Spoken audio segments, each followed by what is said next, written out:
Now the next topic is your pharmacokinetics. Okay, as I have done with pharmacodynamic, I will be explain everything diagrammatically in pharmacokinetics. Okay, so pharmacokinetic includes your ADME. A for absorption, D for distribution, M for metabolism, and E for excretion. Okay. So first of all, come into your first, that is your A, that is your absorption. What is absorption is all about? Okay, in absorption, as you can see, there is a graph where your horizontal is your time and the vertical is your concentration. Okay, so I have divided this graph into two. As the drugs reaches into your Cmax, first of all, what is half-life? Half-life is when the drugs excrete, the time which is need for the drugs to excrete half from the body is your T half. Okay, so as you can see, the graph is always have a elevated form and it not ended over it. As the T half extended, the absorption of the drugs also extended. So what do you mean by this, your Cmax, the Cmax wala part? What do you mean by that? First of all, see, for example, if I just take a brush. Okay, this part. Okay, so this part, the your sketch part is the total exposed drug. This is the maximum concentration of the drug which has been absorbed in the body, that is your C max. Okay, and this is your half, means here the more drug, here as we have taken the drug, जैसे ही हम लोगों ने drug लिया, drug क्या हुआ, आपका absorb होना आपका शुरू हुआ, इस ग्राफ से ये आपका एब्जॉर्ब होना शुरू हुआ. ठीक है, एब्जॉर्ब होकर ये सी मैक्स तक पहुंचा और टी हाफ में जाके जैसे ही ड्रग आपका हाफ एलिमिनेट हो गया और फिर ये आपका मतलब कि एब्जॉर्ब होता चला गया जब तक ये आपका पूरा का पूरा एक्सक्रीट नहीं हो जाता. उसके बीच में मेरे को एक पॉइंट मिला, that is your T max. मुझे एक पॉइंट मिला दैट इज़ टी मैक्स, मतलब कि इसमें टाइम आपका मैक्सिमम अमाउंट तक है जब आपका ड्रग कंसंट्रेशन या ड्रग एब्जॉर्प्शन आपका सी मैक्स तक पहुंचेगा. ठीक है, तो बाय दिस वे हम लोगों का कोई भी ड्रग्स आपका एब्जॉर्ब होता है. अब मुझे कैसे पता चलेगा कि कौन सा ड्रग्स कैसे एब्जॉर्ब होगा या कैसे होगा? ठीक है, तो मैंने आपको बोला कि मैं आपको प्रैक्टिकली मैं आपको बताती हूँ. आपने एक ड्रग आपने लिया और लेने के साथ साथ क्या हुआ, उसको मान लीजिए कि टी हाफ जो है वो आपका 4 घंटे में. ठीक है, तो आपका 3 घंटे या 3.5 आवर्स में ये क्या हो गया, ये आपका हाईएस्ट कंसंट्रेशन में चला गया, मतलब कि total exposure of the drug हो गया सिस्टेमिक सर्कुलेशन में, और फिर ये धीरे धीरे आपका एक्सक्रीट करता गया. तो जो ऊपर का जो कर्व है, जैसे कि मैंने आपको बोला, जैसे कि मैंने आपको दिखाया है ये स्केच पार्ट में, ये क्या हुआ, ये आपका टोटल एक्सपोज्ड ड्रग हुआ बॉडी में. Now come to your second, ये भी मेरा आपका एब्जॉर्प्शन का ही आपका पार्ट है. ठीक है, तो एब्जॉर्प्शन में सबसे पहले जैसे ही मैंने आपका यहाँ पे आपको डिफरेंट ऑर्गेन्स बनाए हैं, उसी ऑर्गेन्स के हिसाब से मैं आपको एक्सप्लेन करूँगी. फॉर एग्जांपल, मैंने ओरली कोई ड्रग लिया, पहले मैं आपको बता देती हूँ कि क्या क्या मैंने बनाया है. सबसे पहले आता है आपका स्टोमक या गट, फिर आएगा आपका लीवर, फिर आता है आपका वेन, फिर आता है आपका हार्ट, फिर आता है आपका लंग्स, फिर है आपका heart and again your artery. Okay, तो क्या होता है कि जैसे मान लो कि ये आपका एब्जॉर्प्शन हो गया. ठीक है, एब्जॉर्प्शन गट में तभी होता है जब हम लोग ओरली किसी भी ड्रग्स को हम लोग लेते हैं. तो हम लोग जैसे ही ओरली हम लोगों ने ड्रग्स को लिए, ये हम लोगों का गट में एब्जॉर्प्शन हो गया. फिर ये गट में आने के बाद ये कहाँ पे गया, ये लीवर में गया, और लीवर में जाने के बाद ये सिस्टेमिक सर्कुलेशन में गया. अब मान लो कि हम लोगों ने ओरली कोई ड्रग नहीं लिया है, हम लोगों ने जो ड्रग्स लिया है ये हम लोगों ने आईवी लिया है. ठीक है, तो आईवी में क्या होता है, ये दोनों स्टेप हम लोगों का नहीं होता है. ये डायरेक्टली हम लोगों का क्या होता है कि हम लोग का वेन में आता है, फिर वेन से हम लोग का ये सर्कुलेशन में जाता है, फिर हम लोग का ये मतलब ये, तो इसने क्या किया, इसने एक बाईपास कर दिया. ठीक है, तो बाईपास के कारण क्या हुआ, इसका जो मतलब एब्जॉर्प्शन है वो थोड़ा फास्ट हो गया. अब आते हैं हम लोग सेकेंड के ऊपर, मतलब थर्ड के ऊपर। पहले मैंने आपको एक्सप्लेन किया ओरली, फिर मैंने आपको एक्सप्लेन किया आईवी। अब थर्ड मैं आपको एक्सप्लेन करूँगी इन्हेलेशन।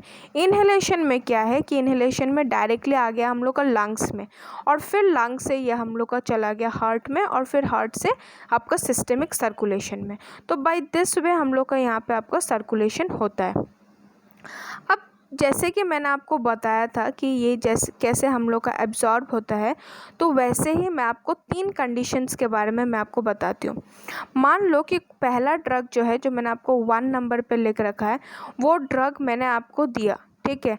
उस ड्रग को इन्हेल करने के बाद आपका क्या हुआ, ये आपका मैक्सिमम कंसंट्रेशन तक तो नहीं पहुँच पाया, पर ये हम लोग का ग्रेटर एक्सटेंट तक गया। सेकेंड वाला क्या हुआ, सेकेंड वाला फर्स्ट वाले जितना आपका एब्जॉर्ब तो नहीं हो पाया, और ये हम लोग का लॉन्ग एक्टिंग ड्रग्स हुआ। पर जो थर्ड वाला जो ड्रग है, ये या जो फास्टर एब्जॉर्प्शन हो गया इसमें, और फास्टर एब्जॉर्प्शन होने के बाद ये आपका सी मैक्स, मतलब कि आपका मैक्सिमम रेट में गया, और फिर ये आपका टाइम के साथ साथ ये आपका धीरे धीरे आपका एब्जॉर्प्शन हो गया, और एब्जॉर्प्शन होने के बाद ये आपका एक्सक्रीट हो गया। तो ये 3 वे है किसी भी ड्रग को एब्जॉर्ब होने का।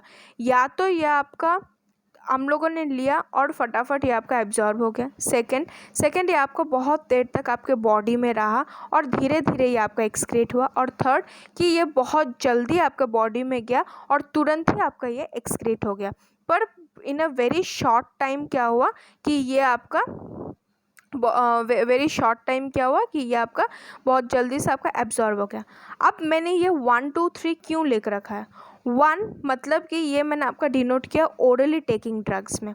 इसमें क्या होता है, ओरली टेकिंग ड्रग्स में ये आपका टाइम लगा है इसने, पर धीरे धीरे ये आपका एक्सक्रीट हो गया। सेकेंड मैंने लिख रखा है आपका वेन में, ठीक है, मतलब कि आपका आईवी रूट में। आईवी रूट में भी आपका टाइम, मतलब कि आपका टाइम ज़्यादा नहीं लगा, पर ये आपका जल्दी से जल्दी आपका एब्जॉर्ब हो गया। और थर्ड क्या हुआ, ये एकदम ही टाइम नहीं लगा, ये तुरंत आपका सी मैक्स में पहुंच गया। तो इस डायग्राम के बेसिस पे मैंने आपको एक्सप्लेन किया कि 3 वे से हम लोगों ने ड्रग लिया और उसका क्या क्या आपका कंसंट्रेशन बना ना। आपका एब्जॉर्प्शन होने के बाद कम टू योर डी से आते हैं हम लोग डिस्ट्रीब्यूशन। जैसे ही हम लोगों ने किसी भी ड्रग्स को लिया, ड्रग्स क्या हुआ, ये आपका एल्ब्यूमिन में गया, सॉरी ये आपका ब्लड में गया। ब्लड में क्या प्रेजेंट है आपका एल्ब्यूमिन। एल्ब्यूमिन के साथ क्या हुआ, ये हो गया आपका बाइंड होने के बाद अब क्या है, अब हम लोग का ब्लड के बाहर एक्स्ट्रा सेलुलर फ्लूइड है। एक्स्ट्रा सेलुलर फ्लूइड हर किसी के साथ कनेक्टेड है, आइदर ये आपका फैट के साथ भी कनेक्ट है, या आपका अदर पार्ट, फॉर एग्जांपल आपका जैसे कि CSF, पेरिनोटियम, साइनोवियल फ्लूइड फीटस से भी कनेक्ट है, और ये आपका इंट्रासेलुलर फ्लूइड से भी कनेक्ट है। अब जो एक्स्ट्रा सेलुलर फ्लूइड है, इसको क्या करना है, डिस्ट्रीब्यूशन में एक इक्विलिब्रियम कांस्टेंट बनाना है हर इन चारों चीज़ों के साथ, ठीक है। इन चारों चीज़ों के साथ हम लोग का इक्विलिब्रियम कांस्टेंट बनाना है, चाहे वो आपका ब्लड हो, चाहे वो आपका फैट हो, चाहे वो आपका इंट्रासेलुलर फ्लूइड हो, या फिर चाहे वो आपका अदर्स हो, ठीक है, चाहे वो आपका अदर्स हो। अब इस इक्विलिब्रियम कांस्टेंट के थ्रू ही हम लोगों का पूरा डिस्ट्रीब्यूशन हो जाएगा। कैसे? क्योंकि ये हम लोग का बाउंड हो गया एल्ब्यूमिन से, ठीक है।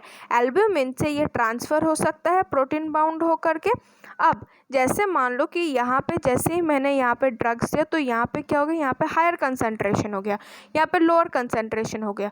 पर मैंने क्या बोला कि एक्स्ट्रा सेलुलर फ्लूइड अपना इक्विलिब्रियम कांस्टेंट रखेगा ही रखेगा, राइट। तो हम लोगों ने क्या किया, इसने इक्विलिब्रियम प्रोड्यूस किया ताकि ये इक्वलाइज हो जाए। फिर ये एक्स्ट्रा सेलुलर फ्लूइड में फिर से हाई हो गया जैसे ही, तो इसने क्या किया, इसने हर किसी में इक्वली इसने डिस्ट्रीब्यूट कर दिया। अब ये इक्विलिब्रियम कांस्टेंट किसके ऊपर डिपेंड करता है, ये डिपेंडेंट है परमेबिलिटी ऑफ द बैरियर्स में। For example blood brain barrier में हर कोई ड्रग एब्जॉर्ब नहीं हो पाता है। सेकेंड ये होता है आपका pH ऑफ कंपार्टमेंट में, हर एक ड्रग आपका एब्जॉर्ब नहीं होता है। For example weakly acidic drug जो होता है वो एक्सक्रीट होता है अल्कलाइजेशन से। एंड थर्ड होता है आपका बाइंडिंग कैपेसिटी, जो ज़्यादा बाउंड होता है वो कम एब्जॉर्ब होता है। Now come in to your third slide. Sorry, ये आपका कैलकुलेशन है that Calculation part I will be explain in a different topics. Okay, now come into your metabolism part. Metabolism हम लोग का 3 वे में होता है, या तो ये लिवर में होगा, या तो गट में होगा, या फिर ये आपका लंग्स में होगा। लीवर में एक एंजाइम होता है जिसको कि हम लोग बोलते हैं साइटोक्रोम P450। ये हम लोग को बहुत ज़्यादा होता है लीवर में। ये डिफरेंट टाइप के होते हैं जो कि मेटाबोलाइज करते हैं लीवर में डिफरेंट टाइप का। फॉर एग्जांपल साइटोक्रोम 182 जो होता है वो कैफीन एब्जॉर्ब करता है, और साइटोक्रोम 2E1 हम लोग का अल्कोहल करता है। साइटोक्रोम हम लोग के 3 वे से हम लोगों का ये मेटाबॉलिज्म करता है, या तो ऑक्सीडेशन से, या हाइड्रोलाइसिस से, या हाइड्रोक्सिलेशन से। ऑक्सीडेशन में क्या होता है आपका, ऑक्सीडेशन में ग्रुप्स इसमें ग्रुप्स जो होते हैं वो हम लोग का एग्जिट हो जाता है, ठीक है। ओ ग्रुप हम लोगों का ऐड होता है और कुछ ग्रुप्स हम लोग के एलिमिनेट हो जाता है। हाइड्रोलाइसिस में क्या होता है, OH ग्रुप हम लोग का एलिमिनेट हो जाता है। और hydroxylation I am explaining you. Hydroxylation में बहुत सारे टाइप का फेज होते हैं। फॉर एग्जांपल हम लोगों का ये ड्रग है, normal drug having an ion of H, उसका हाइड्रोक्सिलेशन हुआ तो फेज 2 में हम लोग का OH आ गया, और फिर फर्दर हुआ तो फर्दर जाने के बाद ये पोलर ग्राउंड हो गया और ग्लूकोरोनिक एसिड ये हम लोग में ऐड हो गया। तो क्या हुआ इससे हम लोगों का, देखो जो नॉर्मल जो ड्रग होगा वो तो H से तो वो हम लोग का एक्सक्रीट नहीं हो सकता है, और वो हम लोग का आसानी से एक्सक्रीट हो सकता है। क्यों? क्योंकि ये तो वाटर सॉल्यूबल है। पर हम लोगों को क्या करना है, हम लोग को तो अच्छे से उसको मेटाबोलाइज करना है। तो मेटाबोलाइज के कारण हम लोगों ने एक पोलर ग्रुप और एक ग्लूकोरोनिक एसिड ग्रुप हम लोगों ने ऐड कर दिया, जिससे क्या हुआ, वो हम लोगों का मेटाबोलाइज भी हो गया, वाटर सॉल्यूबल भी बन गया, और एक्सक्रीट भी हो गया easily.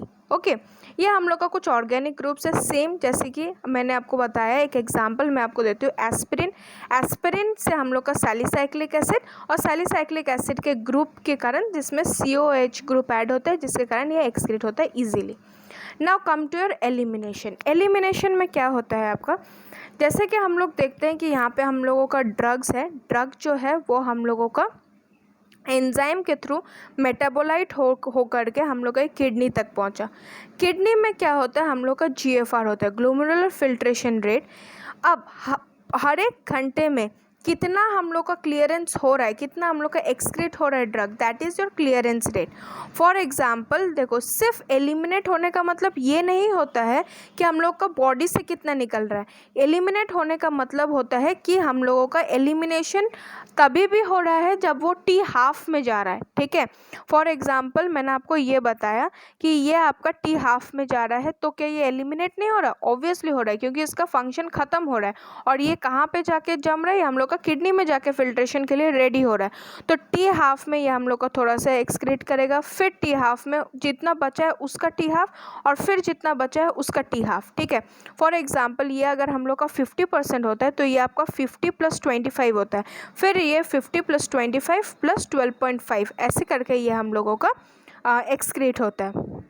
Now come to your, अगर हम लोगों का प्लाज्मा कंसंट्रेशन ड्रग अगर प्लाज्मा कंसंट्रेशन में ज़्यादा है तो हम लोग का एक्सक्रीशन भी ज़्यादा होगा, that is your first order kinetic. अब फर्स्ट ऑर्डर काइनेटिक क्या है, इसमें क्या होता है, जैसे कि मैंने बोला कि साइटोक्रोम P450 ज़्यादा होता है, तो जितना ड्रग्स आता है उतना ज़्यादा ये हम लोग का एक्सक्रीट होता जाता है। पर ज़ीरो ऑर्डर काइनेटिक्स में ऐसा नहीं होता, क्योंकि उसमें अबंडेंट अमाउंट ऑफ एंजाइम्स नहीं होते हैं।